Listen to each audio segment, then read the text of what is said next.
त्रिविज media के दर्शकों का पुनः एक बार मैं स्वागत करता हूं।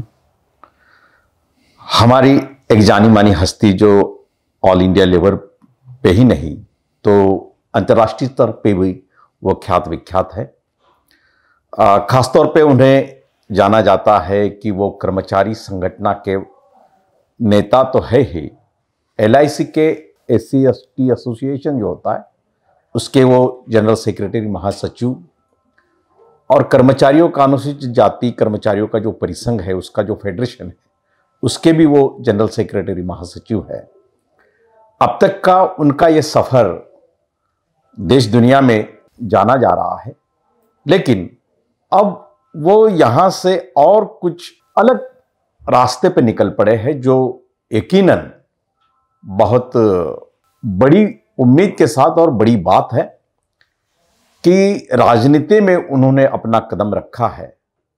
और राजनीति में कदम रखना किसी अनुसूचित जाति के व्यक्ति के लिए भारत देश में इसलिए वो अहम है कि वो देश के किसान समाज की किसी भी राजनीतिक दल के वो पहले महासचिव है। ये उनके लिए और समाज के लिए भी गौर की बात है। तो ऐसे महनीय हस्ती हमारे साथ है। माननीय KP चौधरी साहब, आपका सबसे पहले स्वागत है। धन्यवाद। मैं इसी सवाल से शुरुआत करना चाहता हूं कि इस देश में बहुत सारी राजनीतिक पार्टियां हैं, लेकिन इस देश के प्राइम मिनिस्टर रह चुके चरण सिंह जी, इनकी पार्टी जो कभी कभार अजीत सिंह जी ने भी चलाई, आज उनके बेटे या चरण सिंह जी के पोते चला रहे हैं जयंत चौधरी साहब। ये RLD पार्टी यानी किसी भी तरह से ये एक बड़ी पार्टी है देश की, और यहाँ पे महासचिव के तौर पे आपका जो राजनीतिक सफर शुरू हुआ, तो इसके संदर्भ में आपकी पहली प्रतिक्रिया क्या हो सकती है, क्या है? देखिए, जो आपने कहा कि राष्ट्रीय लोकदल पार्टी के जो संस्थापक हैं स्वर्गीय चौधरी चरण सिंह जी, वो भारत के प्रधानमंत्री और भारत के सबसे बड़े प्रांत के उत्तर प्रदेश के मुख्यमंत्री रह चुके हैं, और उनके बेटे चौधरी अजीत सिंह जी भारत की राजनीति का कम से कम 20-25 साल वो एक केंद्र बिंदु रहे हैं। वो NDA सरकार में भी और UPA सरकार में भी कैबिनेट मंत्री के रूप में उन्होंने देश का प्रतिनिधित्व किया है। जैसा भी आपने बताया कि ये पार्टी किसानों की है, मजदूरों की है, गरीबों की है, नौजवानों की है, माइनॉरिटीज़ की है, सभी लोगों को। और हमारे जो राष्ट्रीय अध्यक्ष हैं उनका विज़न बहुत बड़ा विज़न है, बड़ा विस्तृत दृष्टिकोण लेकर के वो चलते हैं। सभी समाज के लोगों को मान देना, सम्मान देना, सभी को बराबरी का हक देना, जो जनरली पार्टीज़ के अंदर दिखाई नहीं देता है। लेकिन जयंत चौधरी जी का जो ये सही मायनों में समाजवाद जिसको हम कहते हैं, वो समाजवाद उनके व्यवहार में, उनकी कार्यशैली में हमेशा स्पष्ट रूप से दिखाई देता है। तो जब हम लोग सरकार की नौकरी में थे तो जयंत चौधरी साहब से मुलाकात हुई। सौभाग्य से उन्होंने हमारे निमंत्रण को स्वीकार किया और वो हमारे इसी ऑफिस, कनॉट प्लेस ऑफिस में आकर के हम लोग मिले, बातचीत हुई, और बातचीत करके उन्होंने कहा कि हमारी पार्टी में कार्य करने का खुला मंच है, आप आइए।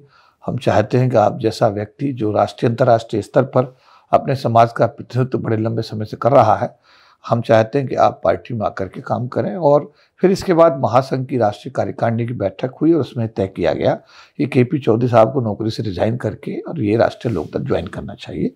और जयंत चौधरी जी ने पहले हमें राष्ट्रीय सचिव की जिम्मेदारी दी और उसके बाद फिर कुछ समय बाद राष्ट्रीय महासचिव की बड़ी जिम्मेदारी दे करके उन्होंने हमारे समाज को एक सम्मान देने की एक बहुत ही सफलतम उनका प्रयास है, जिसकी हम लोग सराहना करते हैं।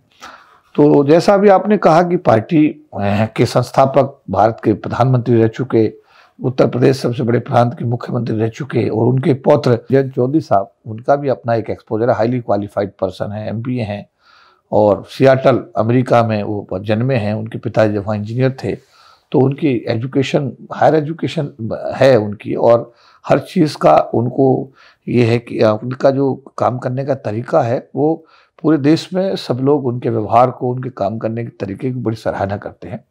तो मेरा ये मानना है कि आने वाले दिनों में पार्टी का स्वरूप बढ़ेगा, जैसे कि हमारा अपना कार्य क्षेत्र जो है देश और विदेश में भी है। हमारा 40 साल का सरकारी अधिकारी कर्मचारी, जो कि 40 लाख परिवार हैं, करीब 8 करोड़ लोग ये बनते हैं, इनमें 40 लाख लोगों को, परिवारों को हम पिछले 40 साल से इसका प्रतिनिधित्व कर रहे हैं। तो आने वाले दिनों में राष्ट्रीय अध्यक्ष का मार्गदर्शन लेते हुए हम अपनी पार्टी को हर प्रदेश के अंदर, हर जिले के अंदर, देश के कोने कोने में फैला करके पार्टी का विस्तार करेंगे, पार्टी को मजबूत करेंगे, अपने समाज को पार्टी की मूलधारा में जोड़ने का हर संभव प्रयास करेंगे, जिससे कि पार्टी तो मजबूत हो ही, इसके साथ साथ जो नेता हमारा है, जिसका मैंने कहा कि पहला नेता भारत में था जो दलित समाज की बेटी हाथरस में जिसके साथ में हत्या हुई और रेप के बाद हत्या हुई, उसको न्याय दिलाने के लिए हाथरस में गए और वहाँ पुलिस ने उन पर लाठियां बजाई और उन्होंने दलित समाज की बेटी के लिए ये जो उनके साथ हुआ, तो ये ऐसा है कि ये बहुत सारी चीज़ें ऐसी हैं जो उनकी कार्यशैली को प्रतिलक्षित करती हैं और उनका पूरा प्रेम और स्नेह अनुसूचित जाति, जनजाति, गरीब समाज, माइनॉरिटी समाज, पिछड़ों के प्रति उनका अपना एक विज़न है, अपना एक सोच है, उनका एक नज़रिया है। तो हम सब लोग उनसे बहुत ज़्यादा प्रभावित हैं और हम उनके नेतृत्व में आने वाले दिनों में पार्टी को तो मजबूत करेंगे, पार्टी के साथ साथ अपने समाज को पार्टी की मूलधारा में ला करके अपने समाज का भी चहुमुखी विकास सुनिश्चित करने का प्रयास करेंगे। बिल्कुल बिल्कुल। अभी मैं जो सवाल करना चाहता हूं कि आपकी जो प्रतिमा है पूरे देश में, पूरे अंतर्राष्ट्रीय स्तर पे भी जो आपकी प्रतिमा है, वो एक अंबेडकरवादी कर्मचारी नेता, अंबेडकरवादी विचारक के रूप में है। जब राजनीतिक माहौल में या राजनीतिक दल में हम प्रवेश करते हैं तो राजनीतिक दल की भी अपनी एक विचारधारा होती है। विचारधारा के साथ साथ राजनीतिक दलों का गठबंधन भी होता है।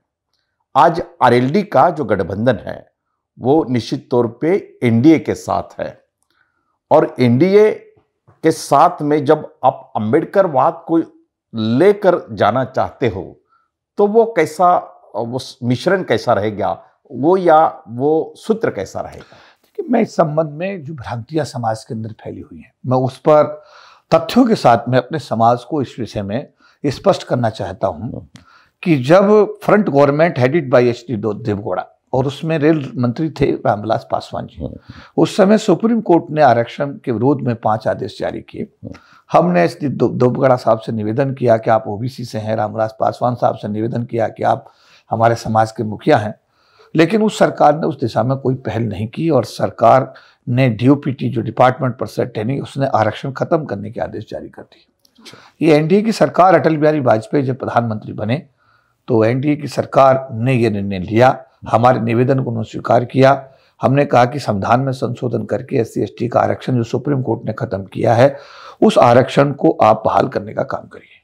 मैं धन्यवाद करता हूं आपके टीवी चैनल के माध्यम से कि जो NDA government headed bye Atal Bihari Vajpayee, स्वर्गीय अटल बिहारी वाजपेयी जो प्रधानमंत्री थे उस समय, उन्होंने महासंघ के निवेदन को स्वीकार किया। हमारी उनके साथ अनेकों वार्ताएं, अनेकों बैठकें हुई, उन्होंने हमारी बात को सुना, समझा और उन्होंने संसद के अंदर, पार्लियामेंट के अंदर संविधान में 3 संशोधन किए, 81, 82 और 85, तब जाकर के SC/ST के आरक्षण को बचाने का ऐतिहासिक कार्य हुआ। लेकिन ये तथ्य ना तो भारतीय जनता पार्टी के जो दलित नेता हैं वही समाज को समझाने में कामयाब हो रहे हैं, ना सरकार की तरफ से इस दिशा में किसी प्रकार की कोई पहल हो रही है कि we are the BJP people, we are the BJP government, we are the NDA government, कि हम लोगों ने जब अटल बिहारी वाजपेयी साहब की सरकार आई थी तो हम लोगों ने अनुसूचित जाति, जनजाति समाज के आरक्षण को बचाने का संविधान में संशोधन करके ऐतिहासिक कार्य किया है। इसके बाद अभी जो मोदी जी प्रधानमंत्री बने तो 2015 में जो हमारा SC/ST एट्रोसिटी एक्ट 1989 था, उसका उन्होंने संशोधन करके उसको सशक्त बनाया, मजबूत बनाया, जिसमें कमजोरी थी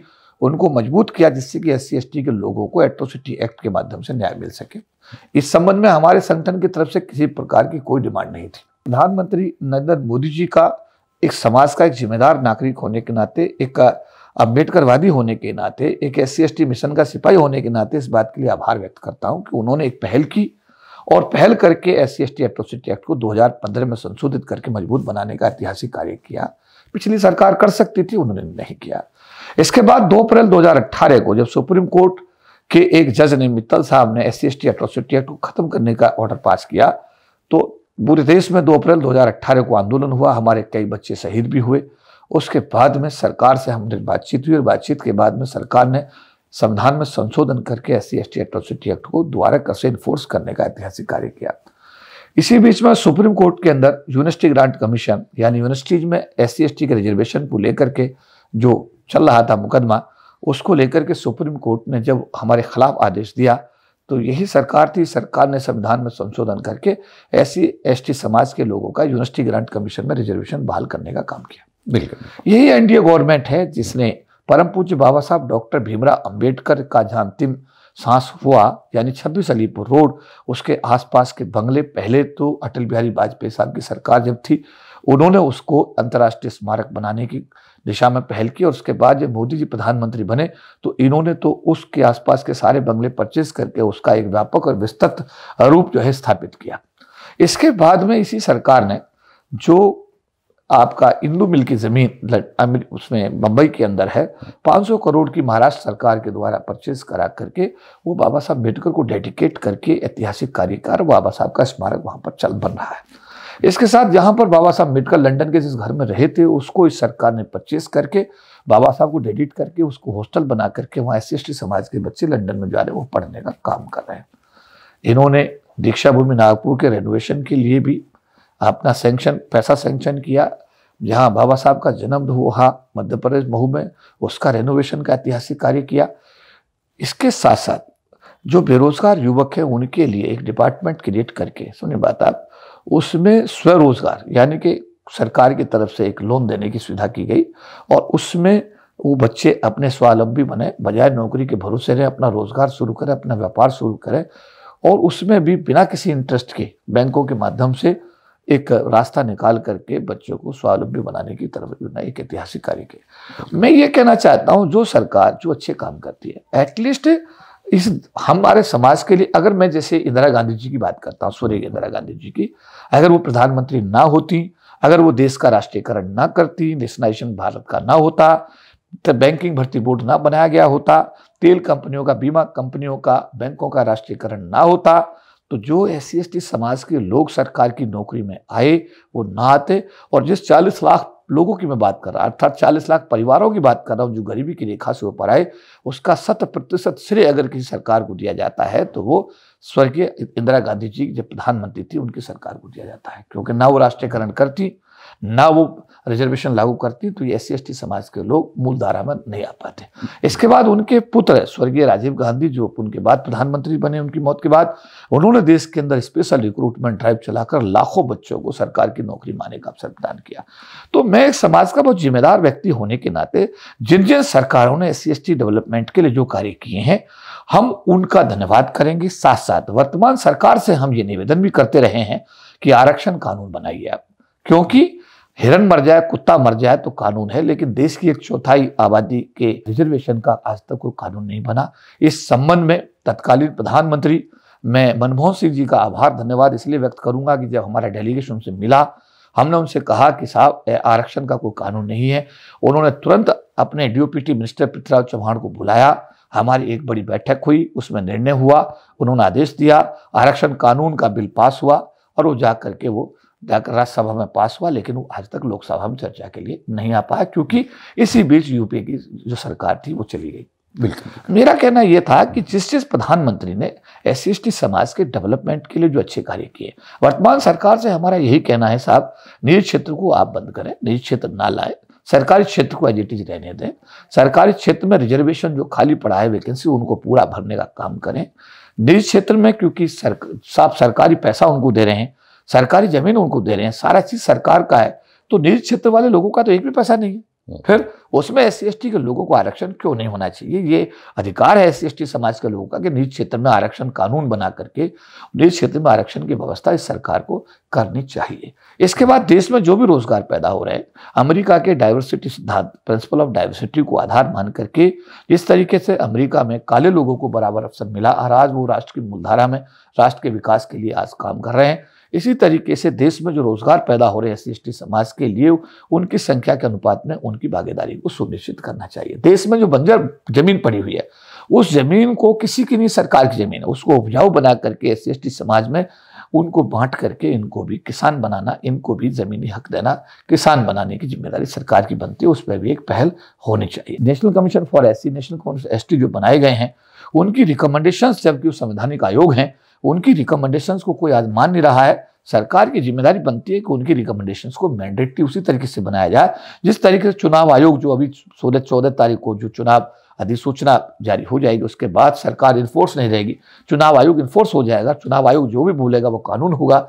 और वो देश में 2 ही आयोग हैं, SC ST आयोग और एक चुनाव आयोग, जो संवैधानिक आयोग है। बाकी के पास संवैधानिक अधिकार नहीं है। लेकिन देश का दुर्भाग्य देखिएगा कि जो चुनाव आयोग है उसी एक्ट के अंदर बना हुआ है, उसको भी संवैधानिक अधिकार दिया हुआ है। और अब जैसे ही 14 तारीख को लोकसभा चुनाव की अधिसूचना जारी होगी तो सरकार इन्फोर्स नहीं रहेगी, चुनाव आयोग इन्फोर्स हो जाएगा और पूरे देश का संचालन चुनाव आयोग के द्वारा किया जाएगा। लेकिन हमारे SC ST आयोग के बारे में DOPT के द्वारा ऑर्डर इशू करके कि इनकी किस कमीशन की रिकमेंडेशन मैंडेट नहीं है, ये SC ST समाज के साथ खुला अन्याय। मेरी सरकार से मांग है, मोदी साहब प्रधानमंत्री से मांग है कि इस संबंध में तुरंत एक अध्यादेश ला करके ऑर्डर पास किया जाए और SC ST कमीशन की रिकमेंडेशन है उनको मैंडेटरी बनाया जाए। तो ये हमारे मुद्दे, देखिए हम सरकार का विरोध करते रहें उससे समस्या का समाधान नहीं होगा। सरकार के सम्मुख अपनी बात को रखें। ये मुद्दे हमने ना केवल भारत में बल्कि संयुक्त राष्ट्र संघ के सम्मुख भी ये मुद्दे हमने रखे हैं। हमने इनको ब्रिटिश पार्लियामेंट के अंदर भी उठाया है, इनको कनाडा पार्लियामेंट में भी हमने उठाया है। जहां जहां राष्ट्रीय अंतर्राष्ट्रीय पटल पर हमें जिम्मेदारी मिली है बात रखने की, हमने इन मुद्दों को बड़ी मजबूती के साथ अंतर्राष्ट्रीय फोरम्स और राष्ट्रीय फोरम से उठाया। हम वो व्यक्ति हैं जिसको बाबा साहब अम्बेडकर के आशीर्वाद से दुनिया के हर देश के अंदर बातचीत करने के लिए बाबा साहब के मिशन पे याद किया जाता है, बुलाया जाता है और वहां जाकर के हम इस मिशन की बात करते हैं, उसको मजबूत बनाने का काम करते हैं। हमने रामला मैदान में लाखों लोगों की रैली अपने समाज को बुला के अनेकों बार की है। तालकटोरा स्टेडियम के अंदर अंतर्राष्ट्रीय दलित सम्मेलन हर साल हमने किए हैं। संविधान यात्रा हमने राजपथ पर यानी कर्तव्य पथ पर इंडिया गेट से लेकर के हम 2 बार निकाल चुके हैं। हम अभी विज्ञान भवन में जो 74वां संविधान दिवस था उसमें अभी हमने एक बड़ा कार्यक्रम किया। पूरा विज्ञान भवन खचाखच भरा हुआ था। इसमें भारत के पूर्व राष्ट्रपति रामनाथ कोविंद जी मुख्य अतिथि के रूप में थे और उस दिन भी संविधान के विषय में विस्तृत चर्चा हुई है। तो मेरा सोशल मीडिया के माध्यम से भी जब जब आप जैसे पत्रकारों के साथ मेरी बातचीत होती है, मैं अपने समाज की बात को बड़ी प्रबलता के साथ, प्रमुखता के साथ और तथ्यों के साथ रखने की कोशिश करता हूँ, जिससे कि बात सरकार तक पहुंचे।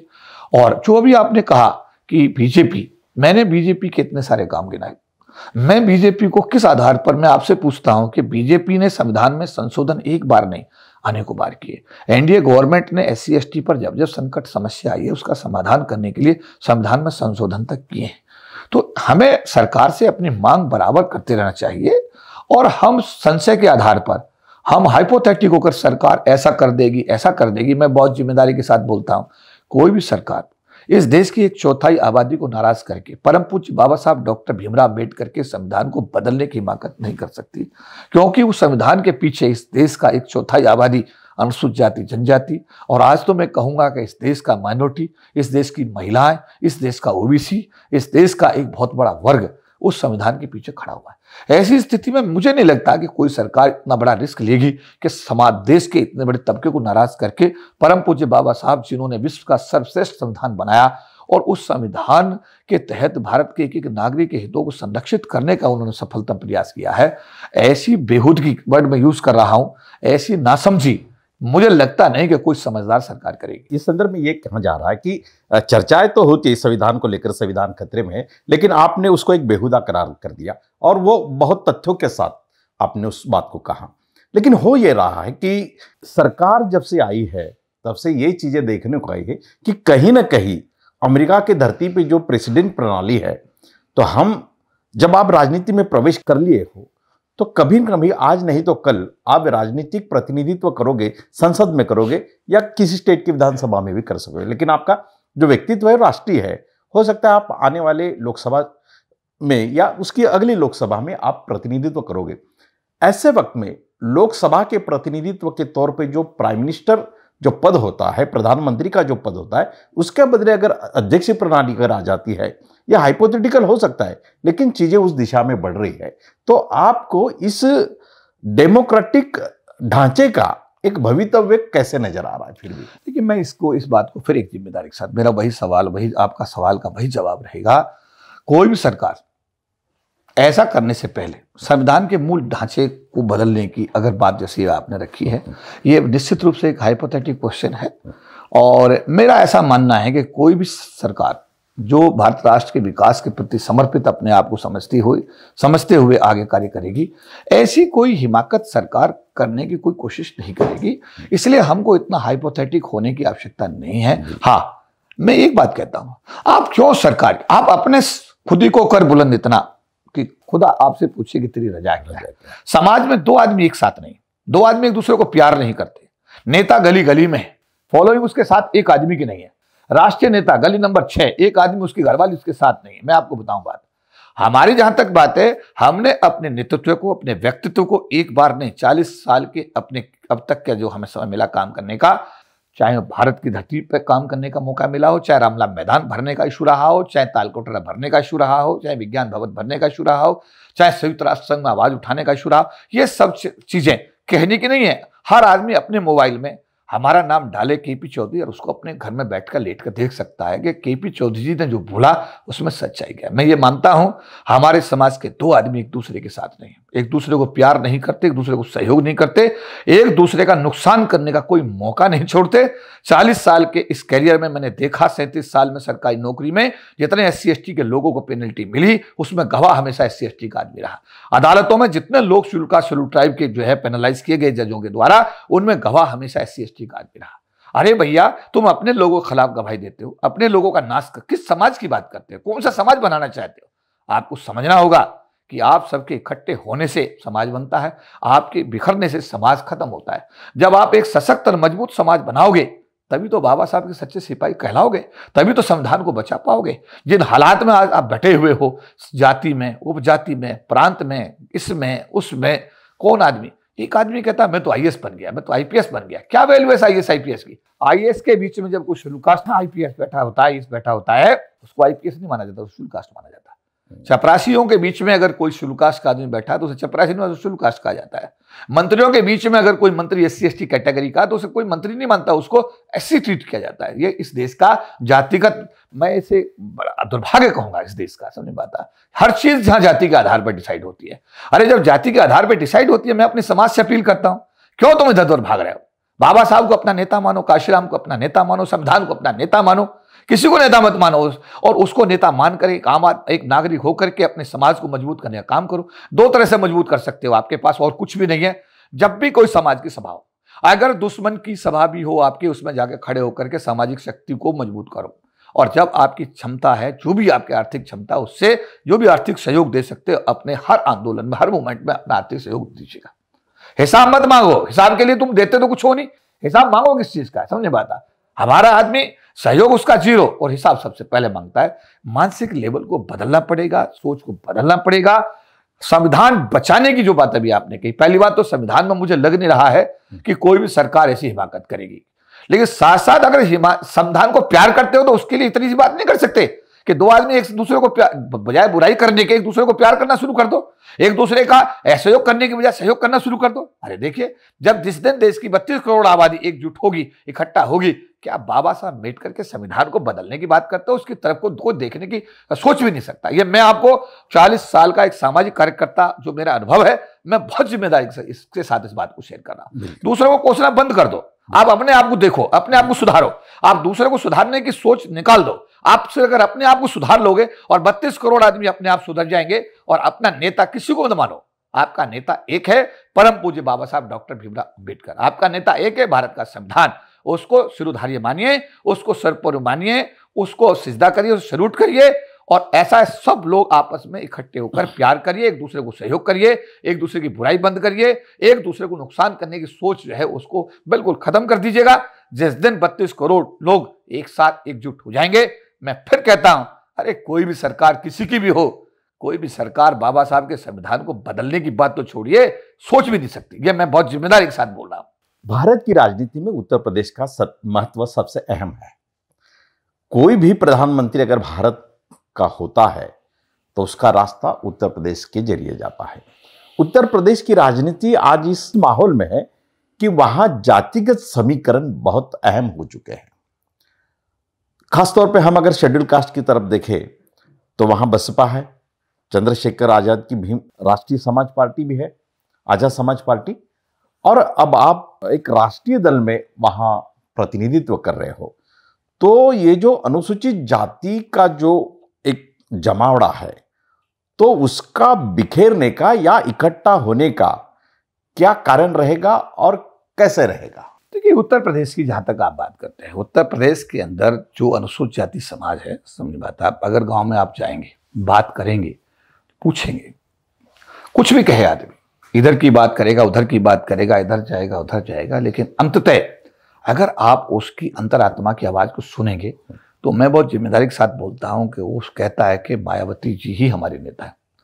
और अंततः मेरा ऐसा अनुभव है कि जब वो वोट डालने जाता है तो उसका जो हाथ है लास्ट में चलते चलते हाथी पर जाकर के अटक जाता है। ये इस देश के उत्तर प्रदेश के शेड्यूल कास्ट जो लोग हैं, ये उनकी, मैं आपको एक्चुअल कोई भी नेता ये कहता है कि ऐसा नहीं है तो मेरे हिसाब से उसके कथन से मैं सहमत हूं।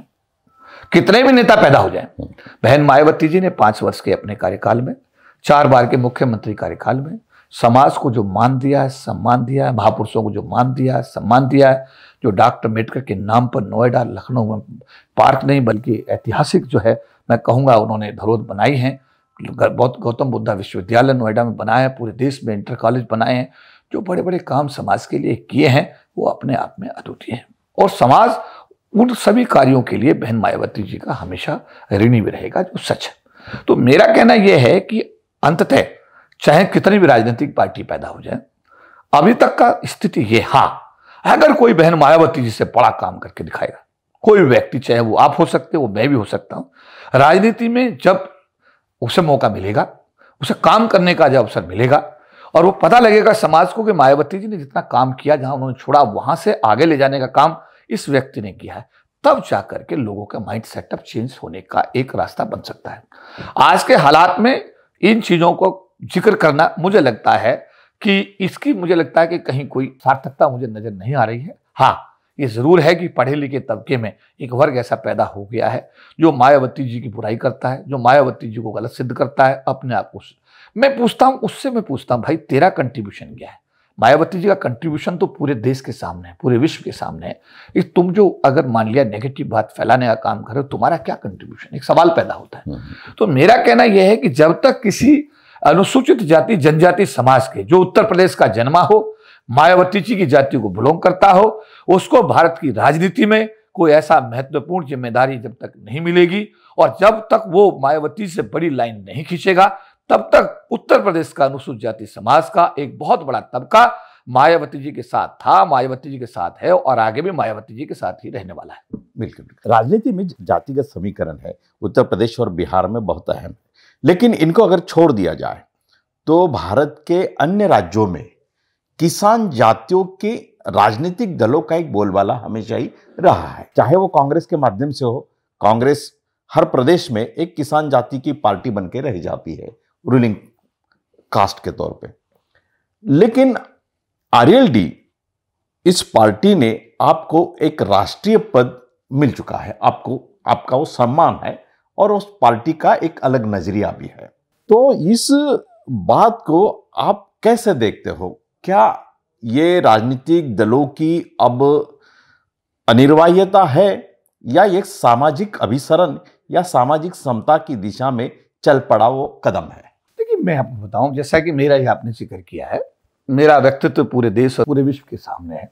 मेरा जो कार्य है वो भी पूरे लोगों के सामने, हर रोज मैं बिजी रहता हूँ, हर रोज मेरी कहीं ना कहीं कोई ना कोई सामाजिक कार्यविधि में हमेशा लिप्त रहता हूँ।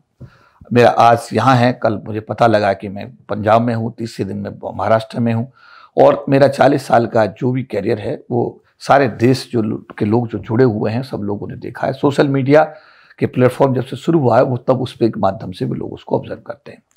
अभी जैसा आपने कहा कि राजनीतिक पार्टी, यस, हर राजनीतिक पार्टी को, हर समाज के ऐसे व्यक्ति की आवश्यकता तो होती है जिसका उसके समाज में एक जनाधार हो, और मेरे को मेरे समाज के लोग फॉलो करते हैं, मेरे समाज के लोग मुझे भरोसा विश्वास करते हैं।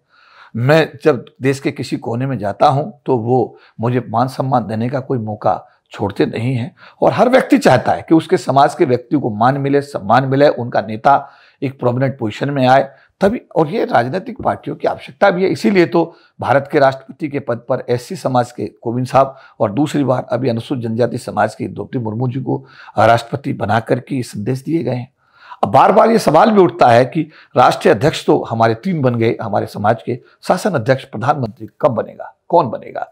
तो मेरा ये कहना है कि सभी पार्टियों से मैं तो इस बार भी बोलता हूं 2024 में सभी पार्टी बड़ा दिल करें और जिस तरीके से भारत के राष्ट्रपति के पद पर अनुसूचित जाति जनजाति समाज की बेटी और बेटियों को बैठाया गया है, इस बार शासन अध्यक्ष अर्थात प्रधानमंत्री की कुर्सी पर किसी अनुसूचित जाति जनजाति समाज के बेटे या बेटी को अगर बैठाया जाता है तो निश्चित रूप से ये सभी दलों का एक बड़ा राजनीतिक कदम होगा। और मेरा ऐसा मानना है, मैं ऐसा मानता हूँ, समझे बात आप, कि इस पर विचार होना चाहिए, चिंतन मंथन होना चाहिए और इस दिशा में, समझे बात आप, अगर सभी राजनीतिक दल एक कोशिश करते हैं तो मुझे लगता है कि भारत राष्ट्र में एक ये नया प्रयोग भी होगा और देश की जो एक चौथाई आबादी यानी अनुसूचित जाति जनजाति समाज, इस बात को जब होगा, ऐसा निर्णय होगा, तो उनमें एक बहुत ही व्यापक स्तर पर पॉजिटिव संदेश भी जाएगा। आपके साथ देश का और विदेश का भी, खासतौर पर अनुसूचित जाति का एक मध्यम वर्ग जुड़ा है, उसको बुद्धिजीवी वर्ग भी कहा जाता है।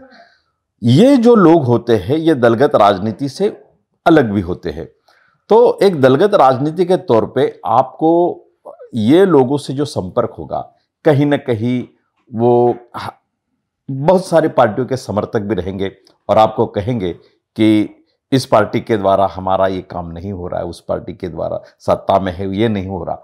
ऐसे जब सवाल को लेकर आपकी ओर आते हैं या आएंगे भविष्य में भी, तो उनको निजात दिलाने के, उनकी समस्या सुलझाने में आपकी ये बात रखने की या आपका जो कदम रहेगा वो कैसा रहेगा सुलझाने में? देखिए, मैं पहले राजनीति में नहीं था और एक सोशल ऑर्गेनाइजेशन यानी अनुसूचित जाति जनजाति संगठनों के अखिल भारतीय महासंघ का मैं राष्ट्रीय प्रधान महासचिव के रूप में 97 से कार्य कर रहा हूँ। इसमें मेरा ये कहना है कि जब मैं राजनीति में नहीं था तब भी मैं अपने समाज के प्रति समर्पित भाव से काम करता था और अब तो मैं कह सकता हूँ कि एनडीए गठबंधन जिसको जो सरकार में है, उस सरकार के घटक दल के रूप में मेरी पार्टी, जिसमें मैं राष्ट्रीय महासचिव हूँ, आज वो एनडीए गठबंधन का हिस्सा है। तो आज बातों को सुनने का, समझने का, उनका समाधान कराने का एक और मजबूत, आप कह सकते हैं कि एक मजबूत स्थिति में हम लोग आ गए हैं। तो जब हम सरकार से दूर थे यानी विपक्ष में थे, तब भी हम अपने समाज की समस्याओं को सुनते थे, उनका समाधान कराने का संभव प्रयास करते थे। आज हम सरकार के साथ हैं, सरकार के घटक दल हैं, तो आज हम लोगों को अपने समाज की समस्याओं का समाधान कराने में और आसानी रहेगी। तो मैं आने वाले दिनों में ये उम्मीद करूंगा कि जो हमारे समाज की समस्या हैं उनको मिलजुल करके हम लोग बैठेंगे, सुनेंगे, समझेंगे और उनका समाधान कराने का संभव प्रयास करेंगे। अभी तक आपने जो लड़ाई लड़ी परिसंघ के द्वारा या SC/ST एसोसिएशन के द्वारा, वो रिजर्वेशन की रही, रिजर्वेशन को बढ़ाने की, कर्मचारियों के स्थलांतर की, कर्मचारियों के कायम करने की, ये सारी, और रिजर्वेशन कानून बनाने की बात। लेकिन आप राजनीतिक दल में अब प्रवेश कर चुके हो, तो आपका व्यक्तिगत एजेंडा समाज के लिए क्या है राजनीति में? देखिए, मैं आपको स्पष्ट कर दूं, कल भी मैं एक सभा में था बुलंदशहर में, मैंने कल भी इसको स्पष्ट किया, मैं इस बार फिर स्पष्ट कर देता हूँ। मैं अम्बेडकरवादी आदमी हूँ। अंतिम दम तक अम्बेडकरवाद को जिंदा रखने के लिए, अम्बेडकरवाद कैसे फले फूले, मेरे समाज के लोगों का भला कैसे हो, ऐसा समाज को एक नई दिशा कैसे मिले, समाज मजबूत कैसे हो। मैं आज तक 40 साल में सरकार की नौकरी में रहते हुए मैंने समर्पित भाव से जो काम किया है वो समाज के सम्मुख है। अब मैं सरकार की नौकरी से इस्तीफा दे चुका हूँ, एक राजनीतिक पार्टी का राष्ट्रीय महासचिव हूँ जो आज सत्तारूढ़ गठबंधन का एक हिस्सा बन गई है। तो मैं ये उम्मीद करता हूँ कि आने वाले दिनों में, जब हम सत्ता में नहीं थे, सरकार में नहीं थे, तब भी अपने समाज की समस्याओं को पूरी मजबूती के साथ उठा करके उनका समाधान कराने का हमको गौरव प्राप्त हुआ, सौभाग्य प्राप्त हुआ। आने वाले दिनों में सरकार के साथ मिलकर के बात करके जो इश्यूज हैं, उन इश्यूज को हम लोग और मजबूती के साथ टेकअप करेंगे और अपने समाज के अंतिम व्यक्ति को न्याय दिलाने का प्रयास करेंगे। अभी तक आपने मध्यम वर्ग के प्रश्न को जाना है, मध्यम वर्ग की समस्याओं को जाना है, उसको सुलझाया है। लेकिन राजनीतिक दल में आने के बाद आपको पूरे देश के समाज के और जो अनुसूचित जाति से जुड़ा खास तौर पे उसकी समस्याओं की तरफ देखना है। क्या समस्या आपको नजर आ रही है जो कि आने वाले दिनों में आपको उसको सुलझाना है? देखिए, सबसे पहली बात तो समाज में विश्वास पैदा करना है। समाज का इस एनडीए गवर्नमेंट के प्रति बिल्कुल विश्वास नहीं है। जो नेता अगर कोई बोलता है तो बिल्कुल झूठ बोलता है। जब भी बात आती है, समाज में एक संदेह है, समाज में एक संशय है कि ये सरकार संविधान बदल देगी। सबसे बड़ा प्रॉब्लम है। हमें अपने समाज में जाकर के इस पक्ष को बिल्कुल स्पष्ट करना पड़ेगा कि ऐसा असंभव है, ऐसा संभव नहीं है और इसमें आपको किसी प्रकार की घबराहट लाने की या इस पर किसी प्रकार की चिंता करने की आवश्यकता नहीं। इसके बाद में समाज का जो 40 लाख लोग सरकार की नौकरी के माध्यम से गरीबी की रेखा से ऊपर आए, आज घट करके वो करीब 6 लाख के आसपास बचे। 34 लाख लोग सरकार की नौकरी से बाहर हैं। हमारा सरकार से ये कहना रहेगा, जो बैकलॉग पड़ा हुआ है उस बैकलॉग को तुरंत भर करके हमारे समाज के लोगों को, बेरोजगार नौजवान, उनको सरकार की नौकरी पाने का अवसर दें और निजी क्षेत्र में आरक्षण का प्रावधान करके, आरक्षण को कानून बना करके इस देश के अनुसूचित जाति जनजाति समाज के लोगों को राष्ट्रीय मूलधारा में आने का मार्ग प्रशस्त करें। साथ साथ हमारा ये भी कहना है कि देश में जो भी रोजगार पैदा हो रहे हैं उन सभी रोजगारों में SC/ST समाज की संख्या के अनुपात में भागीदारी कानून बना करके सुनिश्चित की जानी चाहिए। देश की जो बंजर पड़ी जमीन है उसको उपजाऊ बना करके SC/ST के समाज में उसका वितरण करके उनको किसान बनाने की जिम्मेदारी भी सरकार को करनी चाहिए।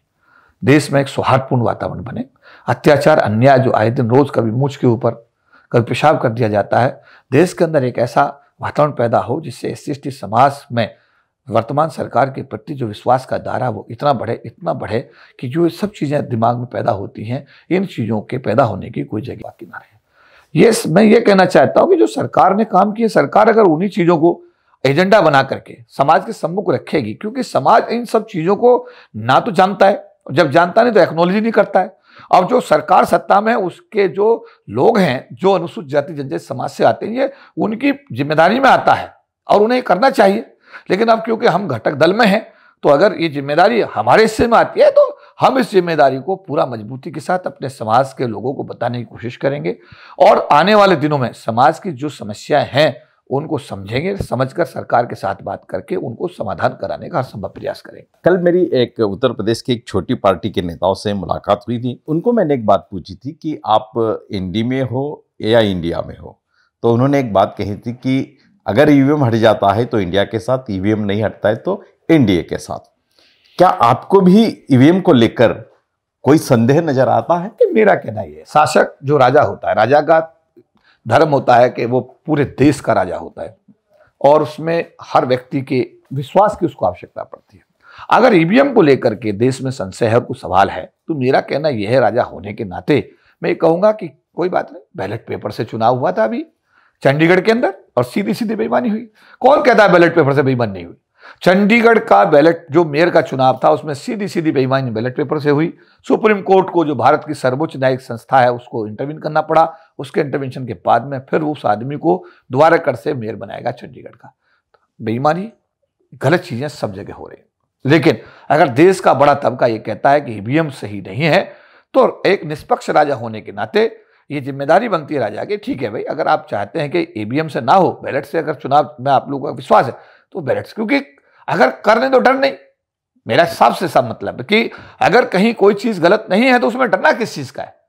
अगर देश का आम आदमी ये सोचता है कि ईवीएम से चुनाव जीता जा रहा है तो देश के लोगों का विश्वास बढ़ाने के लिए राजा का धर्म बनता है, ठीक है ईवीएम खत्म, बैलेट पेपर से चुनाव कराओ। अगर मेरा विचार लेते तो मैं ईवीएम के आधार पर एनडीए का या यूपीए का वो बात नहीं हो रही है। मेरा कहना ये, मेरी पार्टी एनडीए जो है उसका घटक दल है और उसका पार्ट है, हिस्सा है, और मैं इस बात को बहुत जिम्मेदारी के साथ कहता हूं कि अपने समाज की समस्याओं को इतिहास की भांति आने वाले दिनों में सरकार के साथ बात करके हर संभव प्रयास किया जाएगा कि समाज के अंतिम व्यक्ति को न्याय मिले, देश में अत्याचार अन्याय बंद हो, सारे संवैधानिक अधिकार अनुसूचित जाति जनजाति समाज के रेस्टोर हों, देश के अंदर एक सौहार्दपूर्ण वातावरण बने, हमारे समाज के लोगों को, SC/ST समाज के लोगों को स्वाभिमान सम्मान के साथ जीने का अवसर मिले, उन्हें रोजगार के अवसर मिले, उनको जमींदारी का हक मिले, उनको जो बंजर पड़ी जमीन है वो उपजाऊ बना के सरकार उनको बांटे, देश के हर कार्य में रोजगार में उनकी हिस्सेदारी हो, तो मैं कहूँगा और राष्ट्र की मूलधारा में आने का अवसर हमारे समाज के लोगों को मिले। ये मेरी कोशिश होगी पार्टी का राष्ट्रीय महासचिव होने के नाते और एनडीए घटक दल का एक सदस्य दल हो का एक राष्ट्रीय महासचिव होने के नाते ये मेरी हमेशा कोशिश रहेगी कि ऐसा हो, और अगर ऐसा होता है तो ये मेरे लिए सौभाग्य की बात होगी। और मैं चाहूँगा कि आने वाले दिनों में हमारा समाज और सशक्त हो और मजबूत हो, और जो विश्वास अविश्वास, दो चीज़ बोला, विश्वास और अविश्वास सरकार के प्रति, वर्तमान सरकार के प्रति है, सरकार द्वारा किए गए कार्यों की जानकारी मेरी कोशिश होगी आने वाले दिनों में कि मैं अपने समाज के अंतिम व्यक्ति तक पहुंचाऊं, जिससे कि ये जो अविश्वास का वातावरण है इसमें कमी आ सके।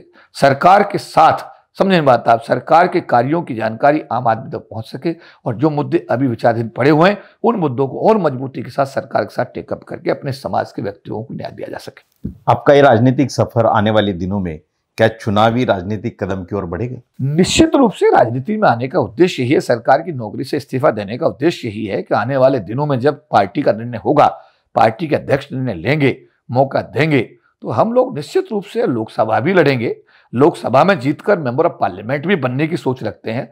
वहां जाकर के अपनी समाज की आवाज को उठाने की जिम्मेदारी भी हमको निभानी है। और अगर हमारे जैसे अम्बेडकरवादियों को ये मौका नहीं मिलता है तो ये मुझे लगता है कि निश्चित रूप से ये अम्बेडकरवाद के लिए एक बड़ा ही मतलब ये समझे कि मैं कहूंगा कि एक झटका माना जाना चाहिए। और हमारे जैसे व्यक्तियों को अगर मौका नहीं मिलता है तो फिर किसको मौका मिलेगा? तो हम अपने आप को एक सशक्त राजनीतिज्ञ के रूप में, एक सशक्त आने वाले दिनों में एक सांसद के रूप में, एक सशक्त जो है अपने समाज का प्रतिनिधित्व करने वाले व्यक्ति के रूप में देखते हैं। और अगर बाबा साहब अम्बेडकर का आशीर्वाद रहा और हमारी पार्टी के राष्ट्रीय अध्यक्ष का निर्णय अगर होता है तो आने वाले दिनों में निश्चित रूप से हम बाबा साहब अम्बेडकर के सपने को लोकसभा में जाकर के साकार करने का हर संभव प्रयास करेंगे। कर्मचारी नेता बनने के बाद आपका सफर अब राजनीतिक नेता की तरफ बढ़ चुका है। क्या बदलाव है ये दोनों व्यक्तित्व के अंदर? एक अम्बेडकरवादी था, एक अम्बेडकरवादी है और अम्बेडकरवादी रहेगा। सरकारी नौकरी में रहते हुए भी अम्बेडकरवादी सोच थी, सरकार की नौकरी से इस्तीफा देते समय भी अम्बेडकरवादी सोच रही, आज नौकरी छोड़ करके राजनीति में आने के बाद भी अम्बेडकरवादी। मेरे लिए अम्बेडकरवादी होकर के मरना मेरे लिए ज्यादा गौरव की बात होगी।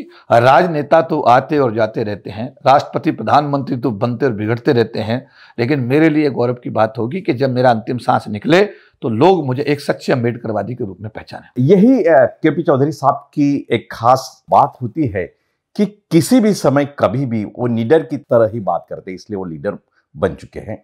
उन्होंने सत्ता पक्ष के तथ्यों को भी अपने सामने रखा, उनकी कमियां भी रखी, उनकी अच्छाइयां भी रखी, राजनीतिक दल में कैसे सोच विचार होते हैं, उन सभी चीजों पे उन्होंने अपनी जो बात रखी बिल्कुल वास्तवता और सटीक तौर पे रखी है। निश्चित तौर पे दर्शक उनकी इन बातों का गौर करेंगे और निश्चित तौर पे तटस्थ अम्बेडकरवादिता क्या होती है इसका एक माहौल उन्होंने अपने विचारों के साथ हमारे सामने रखा है। आप निश्चित इस साक्षात्कार को, इस मुलाकात को देखकर इसको आगे बढ़ाएंगे। धन्यवाद आप सभी का। और सर, आपने त्रिवेज मीडिया को जो समय दिया उसके लिए आपका भी बहुत जी, आपका बहुत बहुत धन्यवाद और सभी दर्शकों को जय भीम, नमो बुद्धाय।